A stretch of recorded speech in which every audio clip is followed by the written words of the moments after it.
Morning guys, welcome to the week 3 lecture for motor learning and control, and I apologise for the previous link not working. So rather than try to wait for it to be fixed with IT, I just thought this morning I would record one from home and put it up on your Leo page so you can we can get straight into the stuff and go straight into the information. Now with today's lecture, what we'll do, we'll have it into two parts. The first part will be on feedback, and the second part will be on what we call whole and part practice.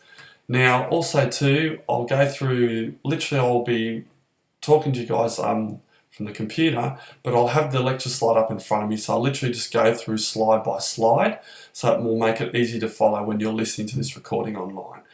Because it's an online lecture as well, less interaction, probably less tangents for me, so probably it'll be broken up into maybe 40 minutes of content all up. So we'll do the first bit, which is feedback first, and probably somewhere between maybe 15 to 20 minutes in total. We'll see how we go. But if we start off with where we came from. So where we came from week 1 and 2 was really looking at defining skill classification, stages of learning, defining what this subject is about, the processes of learning and skill acquisition, definitions like motor learning, motor control, reaction time, movement time. So a lot of introduction into the terminology that we've spoken about in this particular unit. Then we moved through to week number 2 and we looked at how to measure performance and how to differentiate between learning and performance. So we looked at qualitative and quantitative assessment. We looked at trying to identify what are the key points of each of the skills that you need to understand, the key aspects that people need to get right. We then looked at how you measure sort of performance over a period of time and when you're training people. So we looked at pre-testing, just like you'll do for your particular skills training project. You have 5 or 6 weeks of training, then you do the same sort of testing again called post-testing. You have a delay where you don't do any training, and then you do your retention or your transfer test, and that's where we really assess learning. Before that, we're just looking at performance. So that's the story we talked about, and the different way that we can measure performance is both qualitatively, so the quality of the movement, and quantitatively giving it a number or whatever that might be. And so today we look at feedback. Feedback is linked really closely with how we measure performance as well. So if we go slide by slide, let's start with the first slide. By title, it's called augmentative feedback. So augment is a term that actually means to enhance, to make bigger, to whatever we might be saying, so to enhance information. And so we want to really say is today we're looking at what does feedback do? What's its role? And its role is to enhance information that is already there, right? And that information is called task intrinsic information. So it's really important to start off with that we just get that terminology right, that's what feedback is for. It's not to overtake, override, be the be-all and end-all. It's to add to information that's already there. So therefore, our role as a coach or facilitator is to add to information that is actually already there. So if we go to the second slide, so slide number 2, we're looking at the different objectives for this particular lecture. So if we look at the different objectives for this particular lecture, you can go through them one by one, but hopefully if you just go through them at the end of the lecture and into the video, you'll be able to see to make sure that you've covered off all those. And if you feel as though any of them haven't been covered off in this lecture, then just give us a yell and I'll explain some of them in a bit more detail, but they should all be covered off pretty well. So if we go to slide number 3, which is entitled Feedback and Skill Learning, we can see here that the role of feedback is to enhance task intrinsic information. So that's already there in that first bit of the slide. And then it's got what the role of augmentative feedback is. So it's related to these critical aspects of the skill that we're trying to enhance. All right. Now, if you look at the slide number 4, it just shows that little family tree of feedback. So if you go to feedback, we've got task intrinsic information on the left there, and that's got information like vision, hearing, proprioception, tactile. That's information that we've got available when we're performing a skill. So if I'm learning to do the tennis serve, I can feel the racket, I can see the net, I can see the ball, I've got that information available, I can hear maybe the wind or whatever it might be, I can hear some of the things that are going on to familiarise myself with the skill. On the other hand, the other side of the tree, we've got augmentative feedback. So that's the role of the coach. The role of the coach is to give feedback on the type of the task or on what you're doing and what you're not doing. And there's two terms there called knowledge of results and knowledge of performance. So we're going to focus on those 2 points on the next couple of slides. Now, the next slide though is called what we call bad coach versus good coach. It's just a couple of funny YouTube clips. Now the first one is a real life coach in America, junior football, and bit of a doozy. Pretty interesting how some of these coaches go about coaching. But you can see from this video, if you do watch it, it's basically a coach that is just way over the top, emphasises winning at all costs, not really teaching and coaching the kids as much. But more, I guess more scarily, is that the actual parents, a lot of them love it and they think it's fantastic because it teaches them good life lessons at a young age to be tough and resilient and all these sorts of things. So scaringly, that's going on a lot in sport, so we need to be aware of that. The second one is just a bit of a satire of coaches, and it's Samuel L. Jackson. It's a bit of a funny one, so just a bit of humour there. As you know, that's sort of the way I do things. But anyway, that's some information for you as well. Now, the slide number 4 is just, it says here, diagnosing error. And that's really the role of feedback. One of the roles is to diagnose errors that we're making, especially critical ones that are having a negative aspect on the skill that we need to correct. But in this particular situation, that's when the art of coaching comes in. You have to be able to decide, and that's where you need to be an absolute expert on the skill. Because if you know the skill really well, then you can know what are the key aspects of the skill, and therefore you can determine what things that you need to correct and what things you need to let go. So, our role as a skill acquisitionist is to be able to work with coaches or facilitators that know their skill really well to be able to help them with what are the important aspects of the messages that they need to deliver. So we're almost the interim between the learner and the coach and the information that's available. So we know that augmentative feedback, so when we give feedback, before we talk about the knowledge of results or the knowledge of performance in the next couple of slides, we know that the terminology says that feedback can be given what we call concurrently. In that slide it's got during, concurrent feedback, or it's got after, which is called terminal feedback.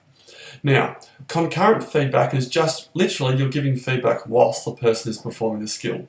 So that could be someone doing like a squat. You might be telling them to push through their heels, stick their bum out, head up, whatever it might be, back straight. That would be concurrent feedback. It's whilst they're performing the skill. Or you could give terminal feedback, which would be after they perform the skill. So they might be a child doing cricket bowling the nets, and you might let them bowl a few balls, and then you might turn around and you might say, right, okay, after they finish the skill, you might give them some feedback on what they did in the skill, what they didn't do, or whatever it might be. So that would be what we call terminal feedback. Now, if we go to the next slide, we've got what's called knowledge of results. So this is number 1, it says knowledge of results. So when we give augmentative feedback as a coach or facilitator, we can give it on the knowledge of results, or we can give it about the performance. So knowledge of results, also called KR, the information about the outcome. So whether they got the ball in, or whether it went long enough or high enough, whatever it might be. So we're actually talking about the actual outcome of the performance. So you hit the ball too far, or that's too much to the left, or whatever it might be. So we're talking about the result.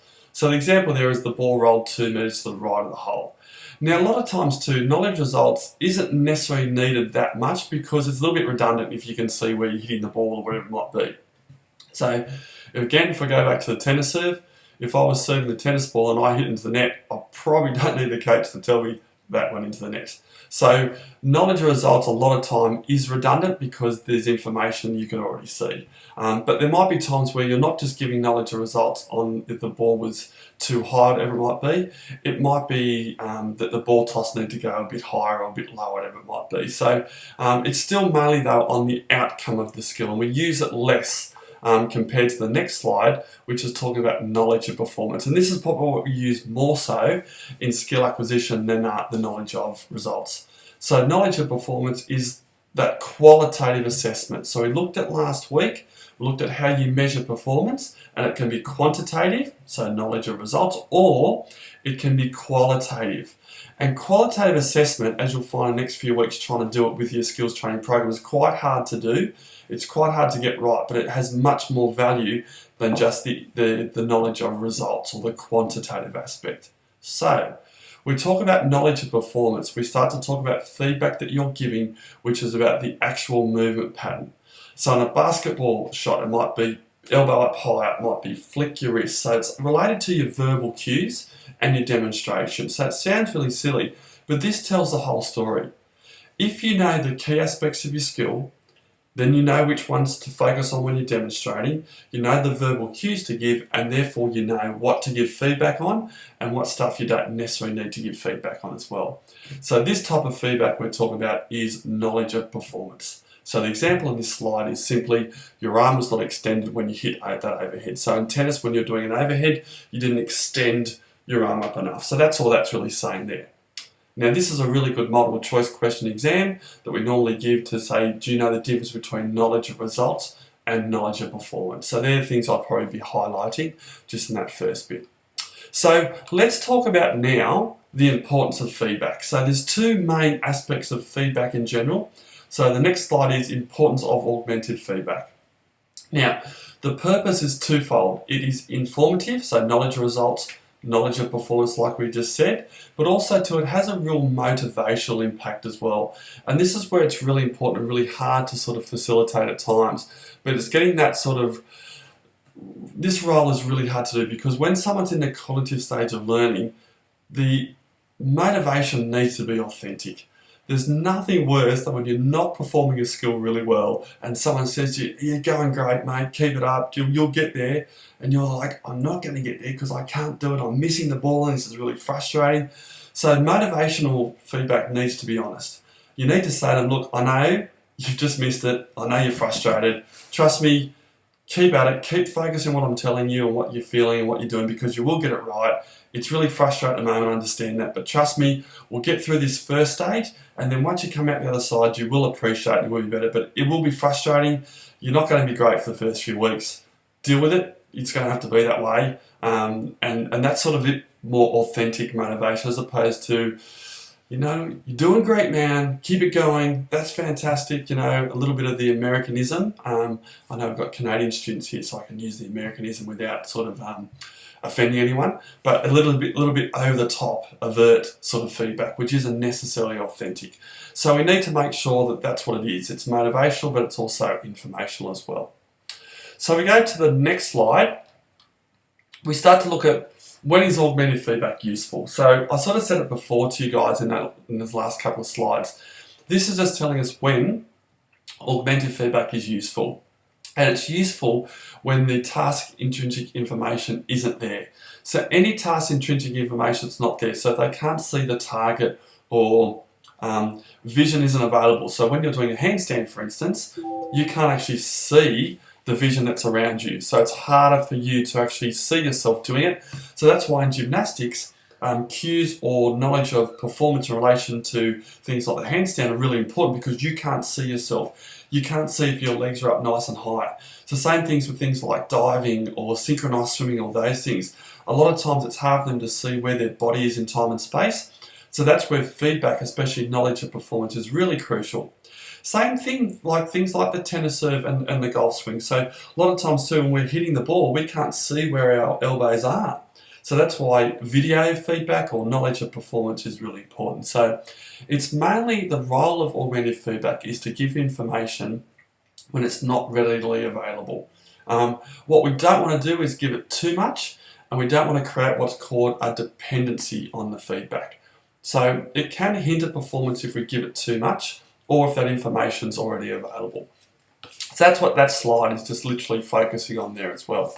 So they're the things to look at for that there. Now, what we know about here is what's really important is we look now at some of the studies that were done in previous years on the role of feedback and how when we thought feedback was important, how much feedback to give and what's the vital aspect. Now, in this next slide, it's a husband and wife team back in 1959.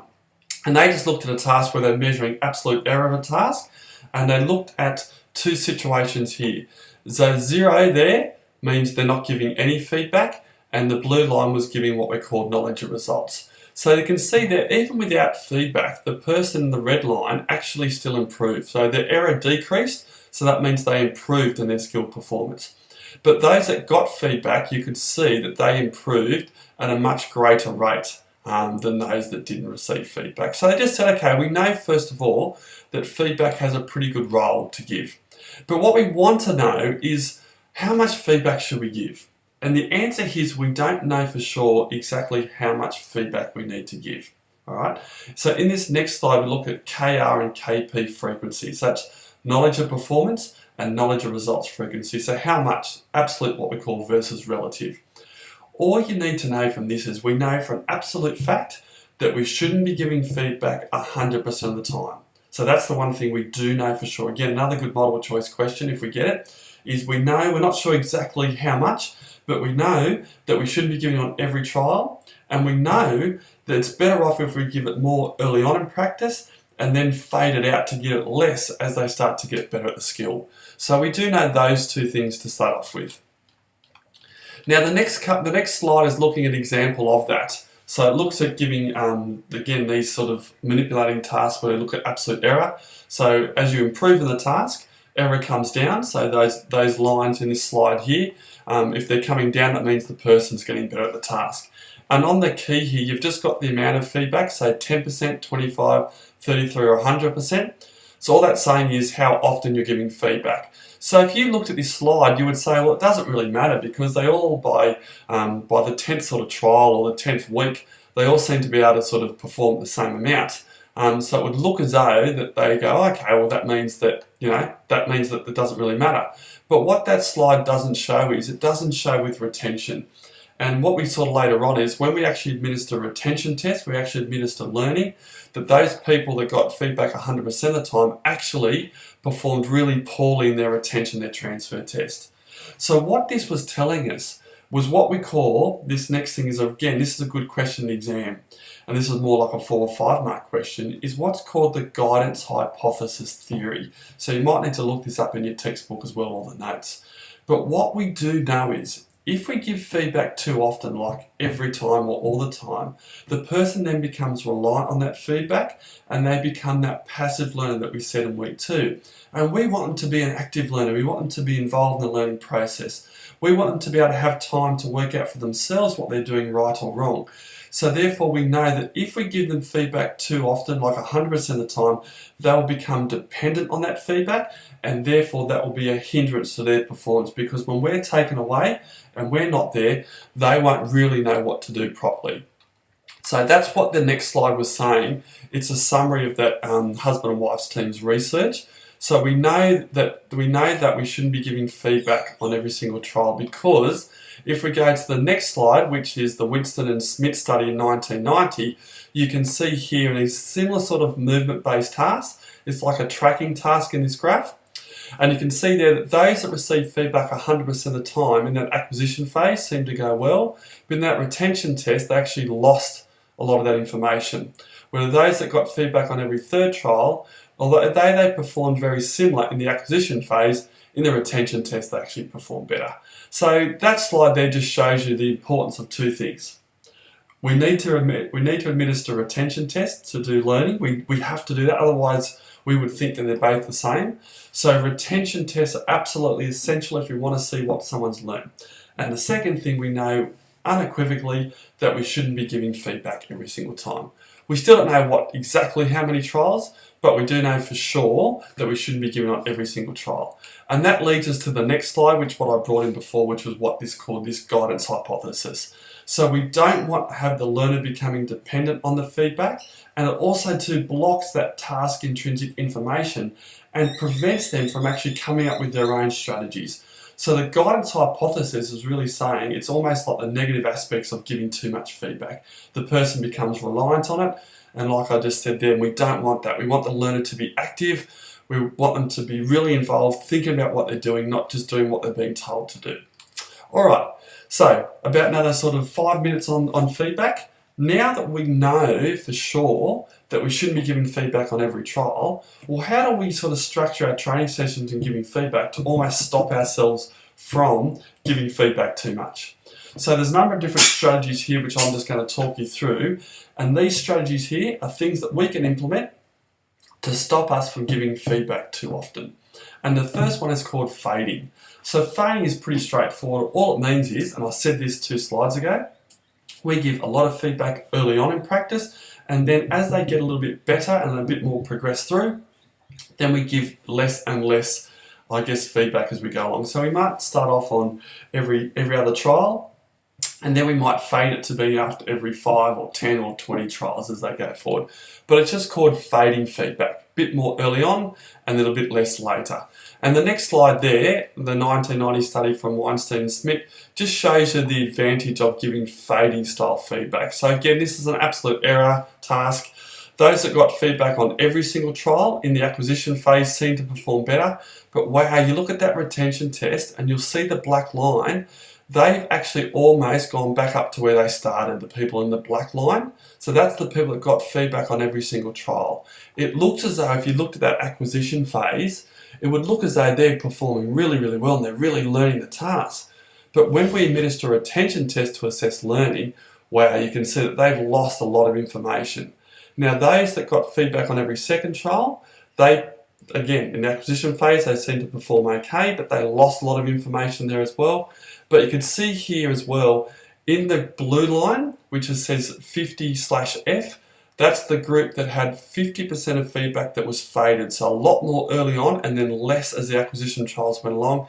And you can see in the retention test, that was the best way for learning this particular skill.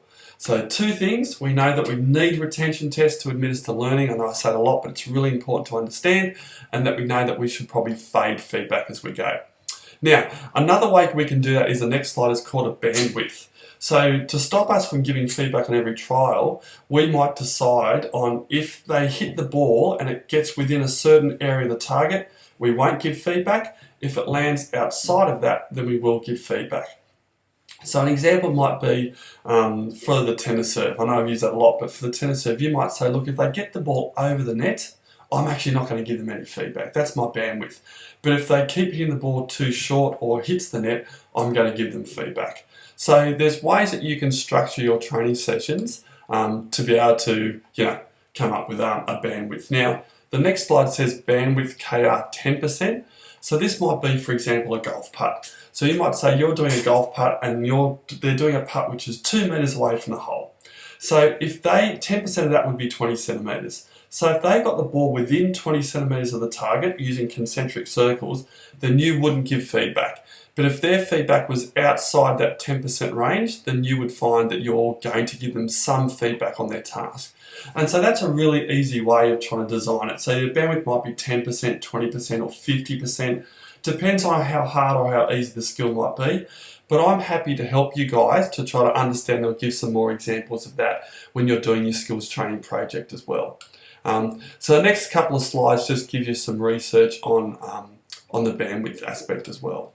All right. Now, the next couple of slides, the last few when we're looking at feedback, is just giving you some information on the period of time of when to give feedback and how to give it. So this slide here we're looking at is the temporal components of augmented feedback. And the first thing you look at there is what's called the inter-response interval. Don't worry about this terminology. You're not going to need to know the terminology. I'm not going to ask you about inter-response intervals in an exam or anything like that. So don't stress about that. All I want to show you here is, if you look at the trial bit, what you want to do is you want to have the person perform a trial. So we go back to the trusty basketball, free throw, the tennis serve. They're closed skills, they're easy to coach to start off with. If we let the person perform a trial, they perform it, we need some delay from when they finish the trial before giving them feedback. Too many times, guys, coaches just give them too much feedback too quickly. Give them time to work out in their own minds their own strategies to what they think they did right or wrong, because that gives them time to be active and digest. So give it a bit of a delay. So that means this KR or KP, there's a delay. So we go KR or KP delay in this slide.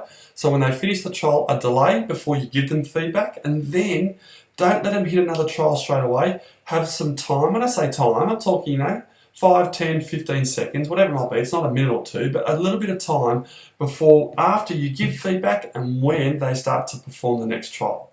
It's like I said, it's hard for me to give anecdotal evidence here on the video because I know we don't want to take up too much of your time in this process. But the classic example is the golf driving range. You could have someone hit a bucket of balls, or 100 balls in the space of 5 minutes.